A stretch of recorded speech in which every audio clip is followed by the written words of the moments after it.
Sa Japong landslide at flood-prone area, ang bayan ng New Bataan sa Compostela Valley ayon po sa Department of Environment and Natural Resources. Ang problema ito lalo pa raw pinalala ng pagmimina at iligal na pagtutroso. Balita natin ni Sandra Aguinaldo.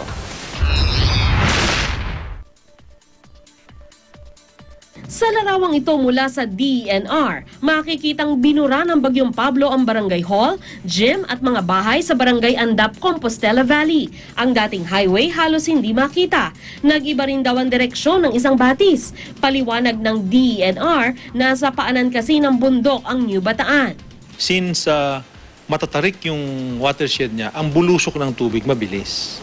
So pag tumama siya, kaya pag nakita mo yung mga pictures dyan, dati-dati mayroong barangay hall, mayroong pang barangay gym, may mga settlements, lahat yun na-wipe out.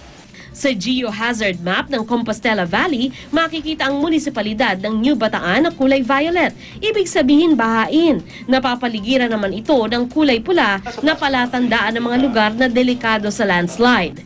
Ayon sa DENR, nakasira rin sa kabundukan ang matinding pagmimina. Bukod sa mga small-scale miner, batay sa datos na nakalap ng GMA News Research, ay meron ding 4 na malalaking mining company na nagmimina sa Compostela Valley sa bisa ng Mineral Production Sharing Agreement, ang kasunduan para sa hatian ng gobyerno at ng mining company sa mineral na makukuha. 3 exploration permit naman ang in-issue sa 2 mining company sa lugar.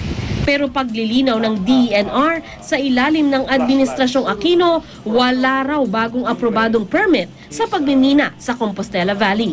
Sa buong Pilipinas, ang nire-regulate namin na mining is only 33 operations. Diyan sa lugar na yan, walang mining kaming inapprove sa lugar na yan. Wala, ni isa. Gayunman, totoo raw na pwedeng mag-renew ang mga dati ng may permit. Pero sa Comval, hindi lang matinding pagmimina ang problema. Nakakalbo na rin ang kabundukan ng probinsya dahil sa iligal na pagtutroso. Ang mga pula sa mapang ito, itinuturing na illegal logging hotspots. At kahit nag-utos na raw ang gobyerno ng log ban sa lugar, makikitang namumula pa rin ang Compostela Valley sa mapa. Mayroon tayong 197 illegal logging hotspots sa buong Pilipinas. After the total logging ban, it's down to 31. Nasaan yung 31 na yon? 80% of that 31 remaining municipalities andun sa Caraga at nandoon sa Compostela in Region 11. Sagot naman ng lokal na pamahalaan, wala na raw illegal logging sa probinsya dahil matagal ng kalbo ang mga bundok nila. Dapat may graduation tayo or pagtanim, after 3 years, tanim ka dito. Tama yun, pag-harvest mo, ano na rin wala na rin Sandra Aguinaldo, GMA News.